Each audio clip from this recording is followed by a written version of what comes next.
Sebanyak 262 bidang lahan di kawasan pembangunan Bendungan Bagong, Kabupaten Trenggalek dinyatakan tidak bisa mendapatkan ganti rugi. Alasannya, tanah-tanah tersebut berada di atas kawasan yang diklaim sebagai hutan negara. Padahal puluhan warga yang menguasai lahan itu memegang sertifikat hak milik atau SHM.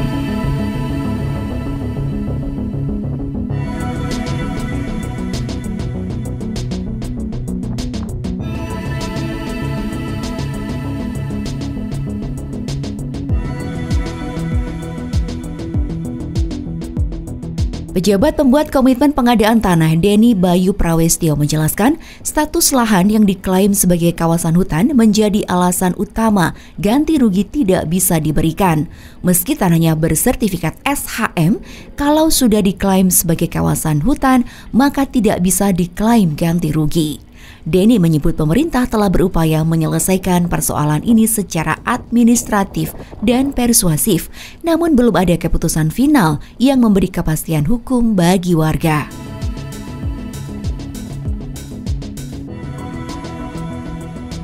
Denny juga menambahkan di atas lahan yang diklaim masuk kawasan hutan tersebut tidak berdiri bangunan rumah, tapi warga menanaminya dengan pohon dan tanaman produktif sebagai sumber penghidupan. Pemerintah kini mencari celah hukum agar setidaknya bisa mengganti nilai tegaan di atas lahan tersebut.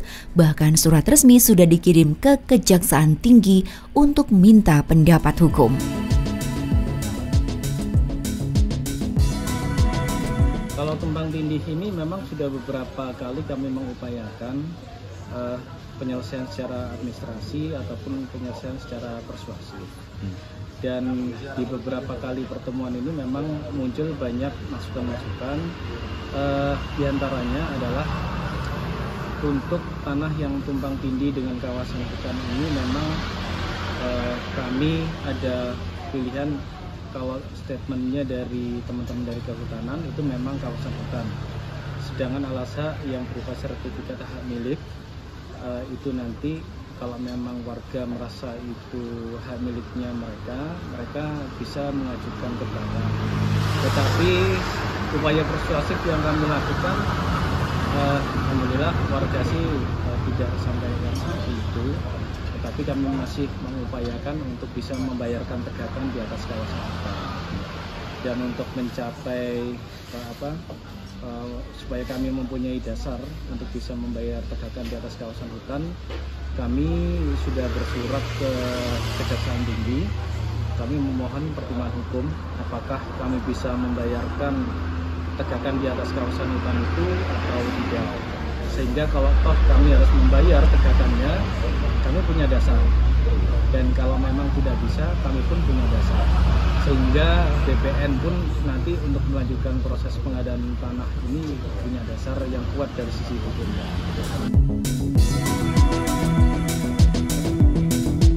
PPK Pengadaan Lahan klaim sudah upayakan penyelesaian administratif dan persuasif. Selama ini warga juga cukup kooperatif, artinya belum ada yang secara resmi menyampaikan keberatan. Situasi ini menjadi potret klasik tumpang tindihnya tata ruang yang tidak kunjung dibenahi. Di satu sisi, negara mendorong percepatan pembangunan. Di sisi lain, warga yang taat hukum justru dikorbankan karena kekacauan administrasi masa lalu.